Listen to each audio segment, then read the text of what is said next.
Hey guys, this is Makeup Free Me, ready for another video. If you're new here, like and subscribe. If you're not, then I'm glad you guys are committed to the mess that is me, and welcome back to my channel. I'm Raneem. Oh, also, I've done my brows already. That's why this is all concealed and looks a bit weird, but it'll all be fine in a second. Today, I'm just going to talk about my gap year. So it was just supposed to be like a standard talk, but I saw this TikTok where she does her concealer before her foundation, and I tried it twice, and both times I did it, it turned out so bad.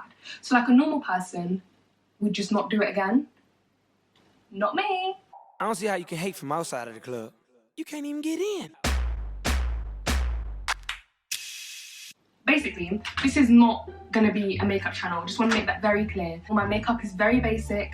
If you're a makeup artist and you're watching this, please don't judge me because I already judge myself enough. If you guys watched my rejecting Oxford video, you will know that I did, or if you watched my buying a car for £350 video, then you'll know that I did take a gap year. It wasn't something that I was thinking about.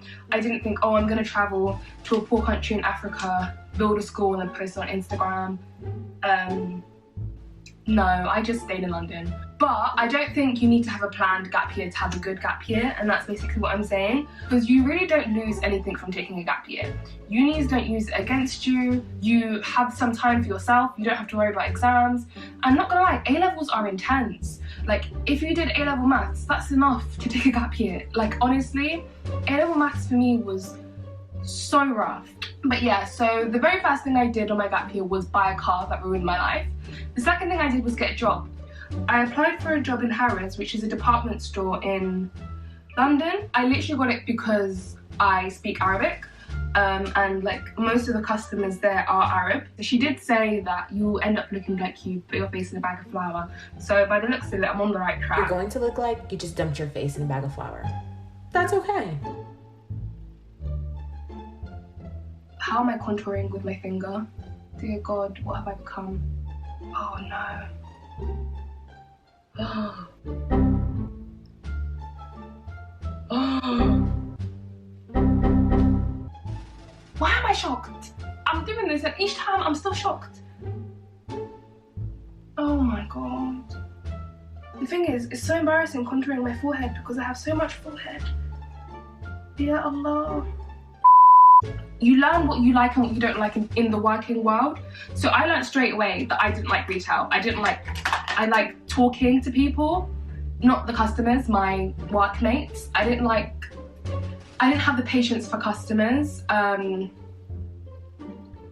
No. So I had this workmate, right? I met her on I think she started after me by a little bit, but she was a temp worker too in toys, and she told me that she worked what am I doing? She told me that she'd worked the year before. She'd helped this man, this Arab man, with his stuff, and they were talking in Arabic, and at the end of it, he tipped her £300. So I was literally just listening, and in my mind, I'm taking notes, thinking, okay, we need to pay attention to the Arabs, we need to be very friendly so we can get the money, you know? I'm not doing this job out of the kindness of my heart. So I remember if there was a Lebanese person coming in, I'd be like, Shubiddik. If there was a Khaliji person coming in, I'd be like, Ishlonik. If there was a Masri person coming in, I'd be like, Zayik. I would let them know I spoke Arabic. Arabic, we call it bakla. After all this effort that I put in, right, did I get a £300 tip? No. Did I get a £1 tip? No, I didn't. I remember the very first time I met my manager, she came over to me and she introduced herself and she was like, so what's your name? And I said, my name's Raneem. And she was like, oh, I'll never remember that. It's 2 syllables. It's literally 2 syllables. Raneem. 2 syllables. What do you mean you will never remember that? She was like, do you have a nickname? What I should have said, what 23-year-old me would be like is no, but I'm sure you remember my name, or just be passive aggressive. But 18-year-old me, she was like, oh, it's okay. Raneem means the music angels make, so you can call me Angel. What type of person tells their manager to call them Angel? So thankfully she didn't call me Angel. and she did call me Raneem, and she did remember who I was because I was always the girl that she was telling to get back to her job. my manager just loved to disturb my peace. So as soon as she'd see me just minding my business, talking to my workmates, just being happy, I just hear on a walkie-talkie, "Can Raneem please get back to the tills, please? Can Raneem stop talking? Can Raneem do this? Can Raneem do that?" And it's like, girl, why are you so obsessed with me? Why you so obsessed with me? Like, why? Is there a reason my name is always in your mouth? Like, you get paid either way, I get paid either way. I mean, obviously you can fire me, but who's gonna fire an angel?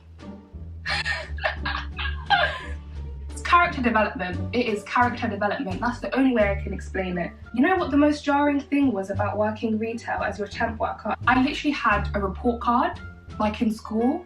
Because I wasn't on the normal payroll, I had to get like my report card signed off every day by a manager. So basically, toys is divided into 3 different sections, and I was in the middle section, and I'd usually get my sheet signed by my manager who's in charge of the middle section. But one day she wasn't in, so I had to go to a different section and get that manager to sign it for me. Okay, so my battery died, so I used that as an opportunity to do my eyeshadow like in my own time. Where did I get to? Oh, the report card. Yeah, so she goes to me, "Do you think you deserve," that's what she said, "do you think you deserve to get paid?" I was like, honey, it's not you who tells me if I'm getting paid or not, it's Harrods Ltd, not you. Who is she? Who is she? But honestly though, like, I had a really great time there. I literally just slated half my team and now I'm like, I had a really great time. But I did have a really great time there. I met such great people. It's quite fun, like when you're young, it's quite fun to like work for the first time, and most of the people that are working in retail are quite young, so you make friends really easily and you get to know people from like all different walks of life. Okay, I have basically finished getting ready. Every time I think about the report card situation, I just get so vexed. But apart from that, like I genuinely feel like I had a really good time working in retail.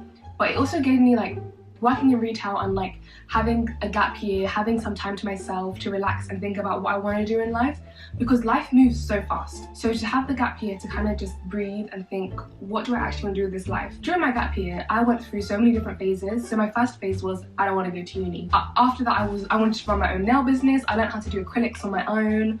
I wanted to start a nail business. Then I wanted to go into events management. I wanted to go into this, like I had so many different ideas. Yeah, I mean, that is basically my gap year. My gap year was literally buying a car, taking that L, working for 4 months, and then going to Egypt for a bit, coming back and starting uni.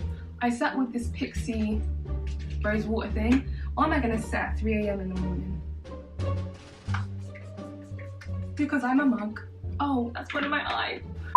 You know, I can't see what I look like still, and I told myself, if this doesn't turn out good, I'm just gonna name this, I tried the TikTok thing and I did it wrong on purpose. Honestly, if I end up looking clapped, I'm gonna be so disappointed in my abilities. So disappointed. Should I rap? Lighten the mood a bit.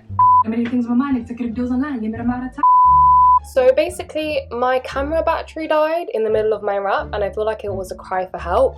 So I didn't actually get to film an outro, so I'm just gonna have to recycle the one I used for my last video.